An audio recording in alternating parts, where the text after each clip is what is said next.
dire, donc cet exemple que vous connaissez sans doute, c'est l'une des plus célèbres vidéos virales, les premières, celle de Noah Kalina. Alors, je vous montre d'abord un peu de son, je vais peut-être essayer de poser le micro.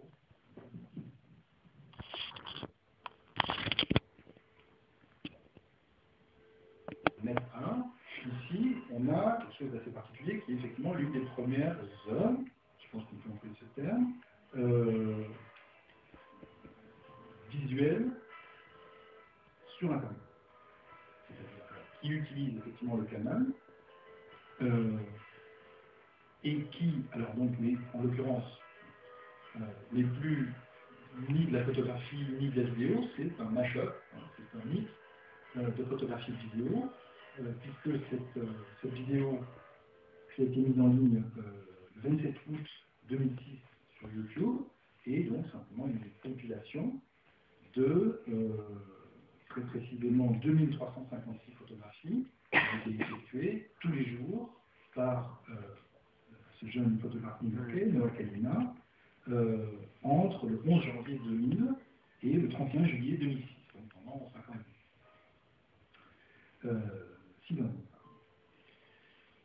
Donc, alors,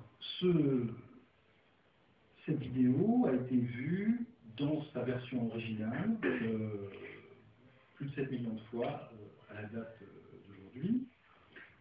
Et surtout, donc c'est un chiffre évidemment considérable, mais surtout, elle a généré un ensemble d'effets en ligne, c'est-à-dire de reprises, de parodies, d'autres vidéos qui reprenaient le principe, et jusqu'à un autre exemple que vous connaissez peut-être, et qui est rarement associé avec cette vidéo de Noah Kalina, c'est une autre vidéo virale très connue sur Internet, qui est la vidéo Dove Evolution, dont vous allez, j'espère, vous rendre compte quand on les met côte à côte, qu'elle est directement inspirée du précédent Noah Kalina, avec une différence évidemment essentielle, c'est que dans le premier cas, on est dans une œuvre gratuite, faite effectivement pour le plaisir, que le tube Dove est évidemment une publicité, une nouvelle forme de publicité, une publicité virale, qui est aussi à employer le même canal, c'est-à-dire YouTube, avec elle aussi beaucoup de succès, puisqu'elle a été reprise également, caricaturée, parodiée. Donc je vous la passe avec une démonstration très efficace, qui illustre donc un contexte différent, mais ce qui nous paraît intéressant dans le rapprochement de ces deux vidéos, c'est qu'elle montre donc cette dimension nouvelle qui illustre effectivement pour la première fois l'œuvre de Kalina, c'est la viralité. C'est-à-dire le fait qu'une œuvre diffusée dans ces conditions-là produit ce qu'on appellerait en termes d'histoire de l'art une intericomicité, c'est-à-dire un certain nombre d'effets, de circulation, de reprises, et la création de tout un contexte construit à partir de cette première manifestation.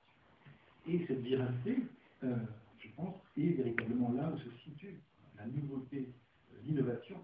et le caractère, si vous voulez, propre à l'usage de ces canaux, donc propre à l'usage du Web 2 et en l'occurrence des plateformes en ligne.